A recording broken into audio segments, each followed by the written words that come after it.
ఎన్నికలయ్యాక నెలన్నరకు జనంలోకి వచ్చిన జగన్ వినుకొండ వెళ్లి హడావిడి చేసి ఇప్పుడు ఢిల్లీలో ధర్నా అంటున్నారు. ఏపీలో శాంతి భద్రతలు క్షీణించిపోతున్నాయంటూ ఇప్పటికే గవర్నర్కు ఫిర్యాదు చేసి అసెంబ్లీకి నల్ల కండువాలతో వచ్చిన వైసీపీ నేతలు ప్రధాని రాష్ట్రపతులకు కూడా ఫిర్యాదు చేసి ఏపీలో రాష్ట్రపతి పాలన పెట్టిస్తామంటున్నారు. ఆంధ్రప్రదేశ్లో అరాచకాలు పెరిగిపోతున్నాయని తెగ ఆందోళన పడిపోతున్న జగన్ ఆ విషయాన్ని జాతీయ స్థాయిలో ఫోకస్ చేయడానికి ఢిల్లీలో ఎంపీలు ఎమ్మెల్యేలతో కలిసి ధర్నా చేస్తారట. మరి హస్తినాలో ఆయనకు అండగా ఎవరైనా నిలుస్తారా?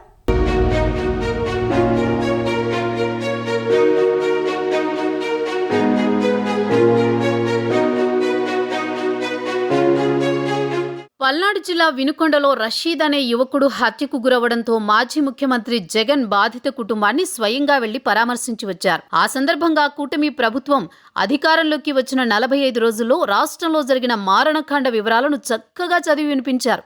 నిఘా వర్గాలు తనకు నివేదికిచ్చినట్లు రాష్ట్ర వ్యాప్తంగా 36 హత్యలు, 35 ఆత్మహత్యలు, 300 హత్యాయత్నాలు జరిగిపోయాయని తెగ ఆందోళన వ్యక్తం చేశారు. పనిలో పనిగా రాష్ట్రంలో రాష్ట్రపతి పాలన పెట్టాలని డిమాండ్ చేశారు. ఎన్నికల ఫలితాలు వెలువడి రాష్ట్రంలో ప్రభుత్వం ఏర్పడి ఇన్ని రోజులకు పల్నాడు పర్యటన పేరుతో మొదటిసారి పులివెందుల ఎమ్మెల్యే జనంలోకి వచ్చారు. ఏపీలో అరాచక పాలనపై ప్రధానికి ఫిర్యాదు చేసి ఢిల్లీలో ధర్నా చేస్తామంటున్నారు. పార్టీకి ఉన్న 4 ఎంపీలు, 11 మంది ఎమ్మెల్యేలు, రాజ్యసభ సభ్యులు, ఎమ్మెల్సీలతో హస్తిన వేదికగా సింబాలిక్ ప్రొటెస్ట్ చేస్తారట. అదేమంటే ఏపీలో శాంతి భద్రతలు లోపించాయని, దాడులు జరుగుతున్నా పోలీసులు ప్రేక్షక పాత్ర పోషిస్తున్నారని ఆరోపణలు గుప్పిస్తున్నారు.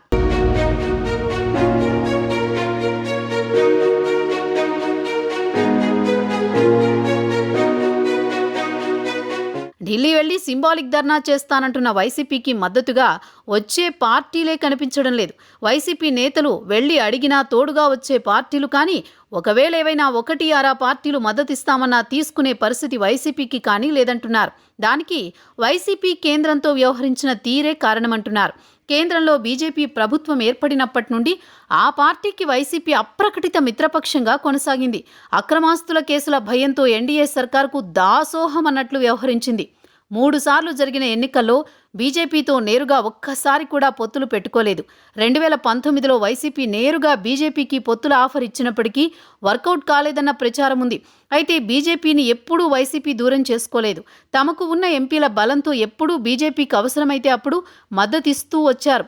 మొన్నటికి ఎన్నికల్లో టీడీపీ, జనసేన, బీజేపీ కూటమి వైసీపీని చిత్తుగా ఓడించింది.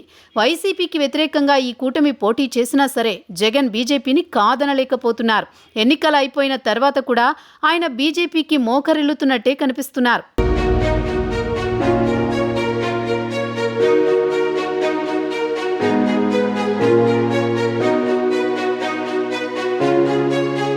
ఎన్డీఏ కూటమిలో టీడీపీ ఉంది, జనసేన ఉంది. అసలు రెండోసారి ఆ కూటమి ఏర్పాటులో జగన్ని గద్దెదించడమే లక్ష్యంగా పవన్ కళ్యాణ్ కీ రోల్ పోషించారు.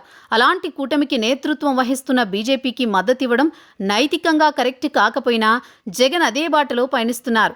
ప్రధాని మోదీ, అమిత్ షా రాష్ట్రపతిల అపాయింట్మెంట్ అడిగారని ఢిల్లీ వెళ్లి ధర్నా చేస్తానని అంటున్నారు. అయితే వారి అపాయింట్మెంట్ దొరకడం కష్టమే అన్న టాక్ వినిపిస్తోంది. ఇక జగన్ ధర్నాకి ఎన్డీఏ కూటమిలో ఏ పార్టీ మద్దతిచ్చే పరిస్థితి